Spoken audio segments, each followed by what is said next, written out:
먼저 첫 번째 뉴스입니다. 아시아 경제신문 뉴스고요.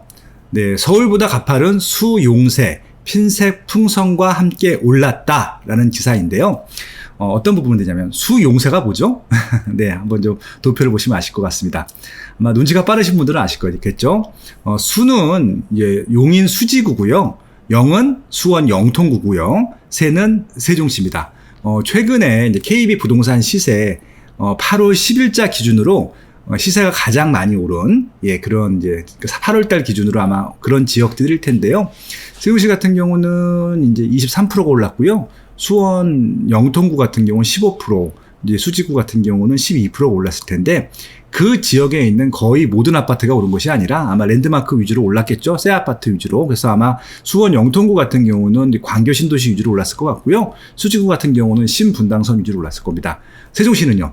세종시는 다 새 아파트죠. 그러니까 최초 입전 아파트가 2012년도 아파트이기 때문에 다 새 아파트로 봐도 무방하기 때문에 다 올랐다. 그런 것들이죠. 결국 올해 상반기를 좀 마무리하는 8월 달까지 시장, 7월 달까지 시장들을 마무리하는 시점에서 보면은 세종시, 수원 영통구, 용인 수지구가 가장 많이 올랐을 텐데 이것들을 어떻게 봐야 되는지 뭐 그런 얘기들일 것 같습니다. 결국은 이제 핀셋 풍선 때문에 함께 올랐다라고 말씀을 드렸었는데요. 이게 뭐죠? 그러니까 풍선 효과 때문에 결국은 지금 수원 영통구 같은 경우는 원래 규제 지역이기 때문에 세종시도 원래 규제 지역이었기 때문에 오늘 상반기 때 규제 지역이 아니었던 용인 수지구, 대전 서구, 수원 권성구 요 세 개 지역은 아마 풍선 효과 때문에 올랐다고 보시면 좋을 것 같고 노원구도 이미 뭐 투기 과열 지역이었었죠. 결국은 세종, 영통, 노원구 같은 경우는 아마 핀셋 규제 때문에 올랐다라고 말씀을 드릴 수 있는데 상대적으로 시세가 저렴했어요. 이게 무슨 말씀인지 잘 이해가 안 가실 텐데 노원구 같은 경우는 서울에서도 입지가 좋은 곳에 포함이 돼 있었는데 뭐 노도광 금강구라고 하는 시세 하위 순위권에 있습니다. 이제 그 지역 중에서는 입지가 제일 좋죠. 그렇기 때문에 같이 이렇게 소외를 받고 있다가 입지적인 장점들이 부각되고 실질적으로 실거주하는 수요 위주로 진행이 되다 보니까 노원구 같은 경우는 이제 최근 많이 올랐던 것들이고요.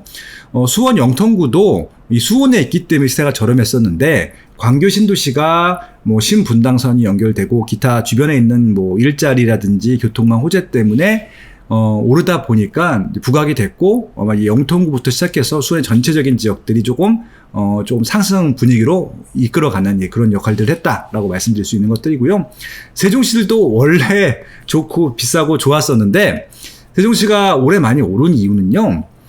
대전이 많이 올랐기 때문에 그렇고요. 청주가 올랐기 때문에 그렇고 천안도 좀 올랐기 때문에 그 전에 그렇게 되다 보니까 상대적으로 입지가 가장 좋고 앞으로 제일 좋을 세종시가 상대적으로 싸 보이다 보니까 올해 실거주 수요 때문에 올랐다라고 봐주시면 좋을 것 같습니다. 결국은 핀셋 규제, 풍선 효과 이런 것들 종합했을 때 이런 여러 가지 요인들 때문에 이 지역들 그러니까 작년까지는 세종, 영통, 수지, 뭐 대전 서구, 수원, 권성구, 노원구가 아주 부각받는 위치는 아니었다가 올해 들어서 6개 지역이 많이 올랐던 이유들은 바로 그런 여러 가지 정책적인 규제 때문에 그러니까 메인 입지가 많이 올랐고 이제 그 메인 입지 규제를 피해서 온 지역들의 풍선 효과 혹은 또 추가적인 지정으로 인해서 또 핀셋 효과 이런 것들 때문에 올랐다라고 봐주시면 좋을 것 같습니다.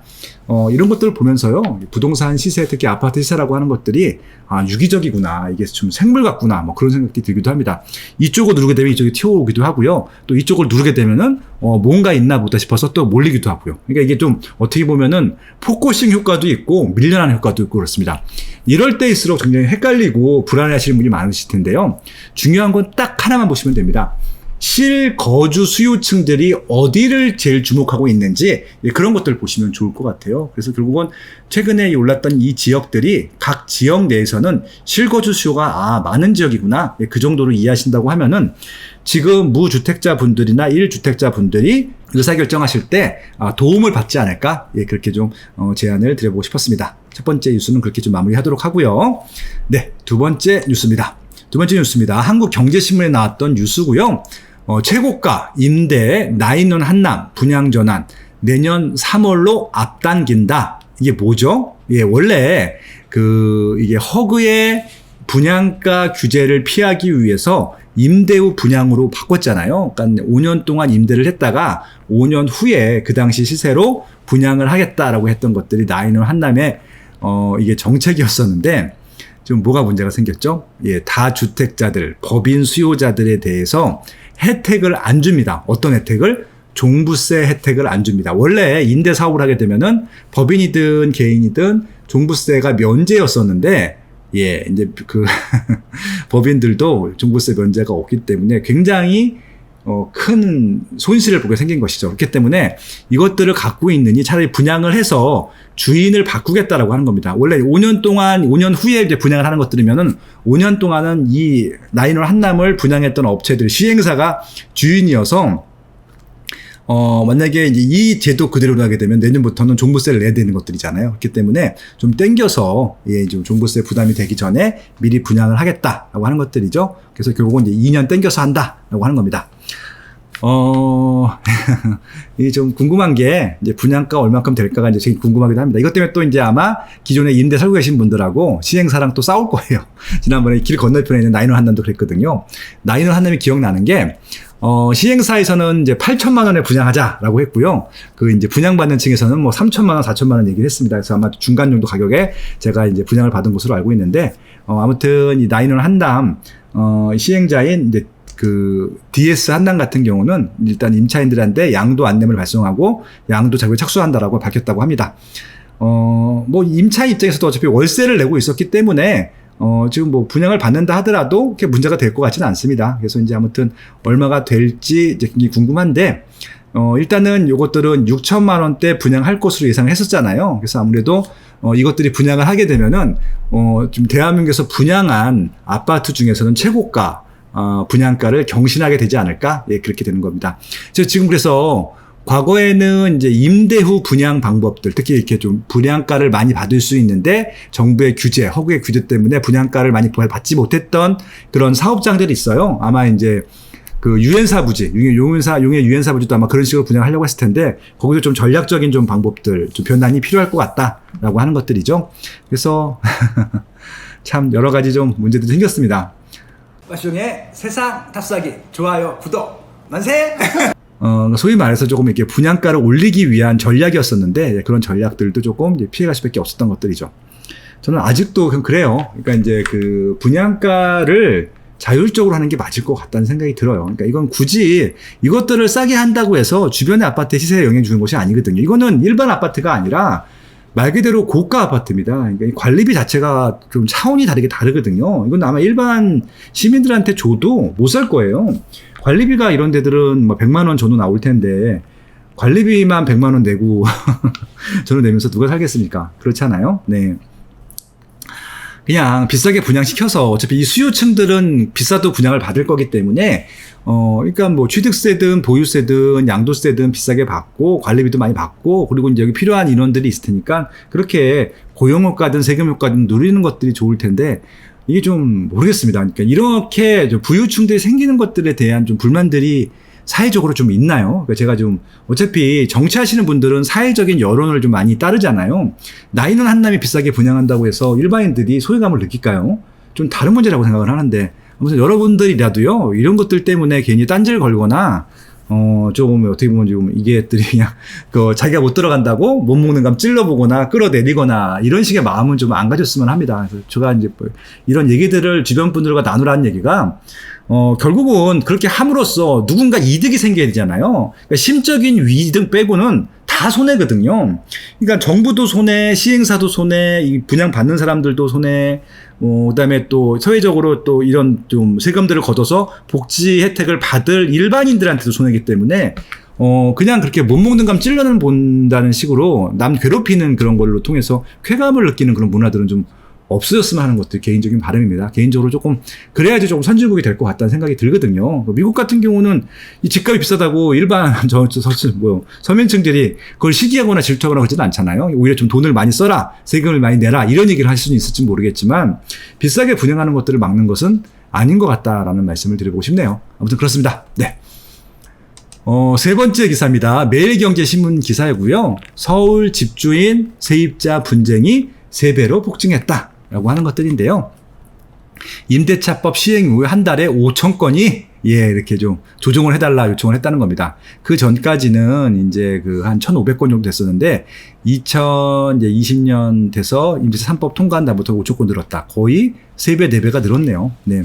이건 저희가 예상했죠. 왜 그러냐면 그 전까지만 하더라도 계약이라고 하는 것이 민간의 영역이기 때문에 알아서 계약을 하거든요. 그러니까 임차인이 유리하던 임대인이 유리하던 그것들은 이제 그 각각 개인에서 근데 보통 이제 임차인 분들이 약자라고 생각해서 임대인들이 뭐 막 하는 게 아니잖아요. 그러니까 제가 좀 그게 의문인 것들이 기존에 임차인들이 피해 본 게 있었나요? 크게? 그러니까 이제 이게 수요 공급 얘기잖아요. 그러니까 임대료가 올라가는 것들에 대해서 수요 대비 공급이 적으니까 올라가는 것들이잖아요. 그러니까 임대인이 임의적으로 전세 가격을 올린다 하더라도 주변에 전세 물량이 많게 되면은 어쩔 수 없는 부분들인 것이잖아요. 근데 이렇게 억지로 묶어둔다고 해서 또 새로운 계약할 때는 또 올라가잖아요. 그러니까 이게 오히려 더 올라가는 효과들이 클 텐데 결국은 바뀌거든요, 임차인들이. 그러니까 임차인들이 여기서 뭐 10년, 20년 살 수 있다라고 하면 모르겠는데 주거 실태 조사 결과에 의하면은 평균이 2년 내지 4년 사이입니다. 3년 전후거든요. 그럼 결국은 임차인들이 평생 이 집에서 전세로 살 게 아니잖아요. 근데 꼭 평생 살 것처럼 제도를 만든다는 것들이죠. 제 생각에는 이것들이 이제 그 임대차 분쟁이 생기기 전에 기본적으로 이 지역의 시세들을 좀 파악하는 게 중요할 것 같고 시세의 흐름을 파악하는 게 중요할 것 같고 정말 단기간에 올랐다고 하면은 단기간에 오른 이유들을 파악해서 그 문제를 해결해야지 임대차 3법으로 임차인들을 위한 뭐 임대료 상한에 상한선을 묶어둔다고 해서 이 문제가 해결될 것이 아니거든요. 그래서 3기 신도시 조기에 공급하는 거 굉장히 좋은 전략이잖아요. 정책이고. 그런 식으로 공급 문제로 푸는 게 맞을 것 같고 그러면 자연스럽게 임차료가 안정화되거든요. 그 헬리오시티 9,510세대가 입주하는데 전세가가 싸잖아요. 초기에는. 왜 그랬겠습니까? 입주 물량이 많은데 수요가 그만큼 없다 보니까 조정이 된 것들이잖아요. 그렇게 자연스럽게 시장에서 해결해야 되는 것들이지 이렇게 임대차 3법을 통해서 강압적으로 하는 것들이 결국은 어떤 것도 바꾸지 못하거든요. 이 입지를 바라는 사람들의 숫자를 줄이지도 못할 거고요. 결국은 임차인이든 임대인이든 스트레스 받는다고 하면은 임차인이 떠나겠습니까? 임대인이 떠나겠습니까? 임대인은 자기 집인데 떠날 이유가 없잖아요. 자기 소유집인데. 그리고 임차인이 다른 지역을 선택하겠죠. 그러니까 이게 결국은 아무한테도 도움이 안 되고 그리고 스트레스만 양상하는 법이 될 거라는 것들이죠. 제가 몇 번이나 이 우려점을 가지고 말씀을 드렸는데 정책을 만드시는 분들은 이게 그냥 이전 정권에서도 하려다가 막혔던 것들이잖아요. 근데 꼭 하려고 했던 것들은 해보려고 하는 것들 같습니다. 근데 상식적인 차원으로도 해보시면 아실 거잖아요. 이게 전혀 도움이 안 될 것 같은데 양쪽에 어느한테도 도움이 안 되잖아요. 차라리 그렇게 임차 가격들을 좀 낮추기 위해서는 공급을 늘리는 게 맞을 것 같고 그런 임대 주택들을 더 많이 공급하는 방향으로 문제를 해결하는 것들이 맞을 텐데 지금 이 법 내에서는요. 이게 지금 5천 건으로 껑충했다 그러는데 이제 10,000건, 2만 건으로 더 급증을 할 겁니다. 케이스 바이 케이스고요. 아직까지 의를 상하지 않고요. 이게 시작한 지 몇 개월 안 됐잖아요. 그러니까 보통 이제 2년에 한 번씩 가약하기 때문에 이제 앞으로 2년 동안은 계약 건수가 계속 나올 텐데 아마 계속 증가할 겁니다. 향후 2년 동안은. 그러니까 이게 2년 동안 결국 싸움만 생기게 되는 것들이거든요. 그래서 이게 그러니까 이제 그런 것들이죠. 괜히 그냥 전화로 계약할 수 있고 계약 갱신을 하는 경우도 많았을 텐데 앞으로는 살짝 걱정이 되니까 이게 별로 올리고 싶지 않았는데 올려야 되나 싶은 겁니다. 그 다음 계약 때문에. 그러니까 이 계약자 지금 살고 있는 사람들은 한 번 더 계약할 때 이게 그냥 5% 안 올리시는 분도 꽤 많거든요. 그냥 어차피 나가고 새로 계약할 때 그때 올리려고 하시는 분도 많을 텐데 그냥 5%라도 올리려고 더 아마 하실 수 있다는 것들이고 그리고 이제 사소한 뭐 이런 뭐 소모품이라든지 뭐 술이라고 하는 것들 그냥 임대인이 해주기도 하고 임차인이 해주기도 하고 그랬었는데 나중에 그런 문제들 갖고도 굉장히 싸울 것 같거든요. 누가 해줘야 되는지에 대해서도. 그래서 이게 정말 그냥 민간의 영역에 그냥 도도되는 문제들을 자꾸 법제화하다 보니까 법이 뭐 만능주의도 아니고 민법이 존재하는 이유는 그런 것들이거든요. 그래서 개인적으로 조금 안타까운. 그러니까 만약에 이 방송을 듣고 계신 정책 위반자라고 하면은 다음에 좀 정책을 할 때는 이런 것들을 좀 완화시켜줄 필요가 있다는 말씀도 좀 드려보고 싶었습니다. 그리고 여러분들도요. 임차인이든 임대인이든 그냥 원만하게 좀 계약을 하실 수 있는, 늘 하던 대로 하시면 됩니다. 하시면 되는데, 자꾸 이게 자꾸 이제 그 다음 계약이 걱정이 되니까 임대인 입장에서도 좀 걱정이 되는 거예요. 예, 그렇게 좀 보시면 좋겠네요. 예. 자, 아무튼 원만하게 법으로 해결하는 것이 아니라 민간의 계약으로 해결할 수 있는 우리가 됐으면 좋겠고, 우리라도 그렇게 했으면 좋겠다는 좀 제안을 드려보고 싶었습니다. 네.